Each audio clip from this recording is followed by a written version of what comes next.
അബ്ബാസി കാലഘട്ടത്തിലെ അറബി ഭാഷാ പണ്ഡിതനും തന്റെ വിവേകവും ചിന്തോദ്ദീപകമായ കഥകൾ കൊണ്ടും അറിയപ്പെട്ടിരുന്ന ഒരു പ്രമുഖ മുസ്ലിം പണ്ഡിതനാണ് അൽ അസ്മായി. ഒരു ദിവസം അൽ അസ്മായി ഒരു യുവതി തലയിൽ ഒരു പാത്രം നിറയെ മാതള നാരങ്ങയുമായി പോകുന്നത് കണ്ടു. ഒരു മനുഷ്യൻ ആരും കാണാതെ അതിൽ നിന്നൊരു മാതള നാരങ്ങ എടുത്തു. അൽ അസ്മായി അയാളെ പിന്തുടർന്നു. അയാൾ ആ മാതള നാരങ്ങ ഒരു ഭിക്ഷക്കാരന് കൊടുക്കുന്നത് അയാൾ കണ്ടു. അൽ അസ്മായി ചോദിച്ചു, "എന്ത് വിചിത്രം! താങ്കൾക്ക് വിശന്നിട്ടാണ് മോഷ്ടിച്ചതെന്നാണ് ഞാൻ കരുതിയത്.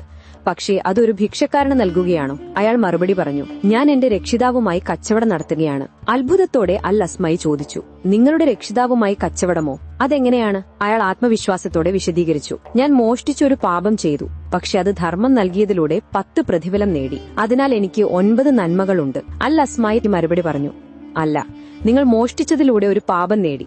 അത് മോഷ്ടിച്ചതുകൊണ്ട് അല്ലാഹു അത് ധർമ്മമായി സ്വീകരിക്കില്ല. കാരണം അല്ലാഹു പരിശുദ്ധമായത് മാത്രമേ സ്വീകരിക്കുകയുള്ളൂ. നിങ്ങളൊരു വൃത്തികെട്ട വസ്ത്രം അശുദ്ധമായ വെള്ളം കൊണ്ട് കഴുകാൻ ശ്രമിക്കുന്നത് പോലെയാണ്. സുബ്ഹാനല്ലാഹ്. ഓർക്കുക, അല്ലാഹു ഹറാമായ സമ്പത്തിൽ നിന്നുള്ള ദാനധർമ്മങ്ങൾ സ്വീകരിക്കില്ല.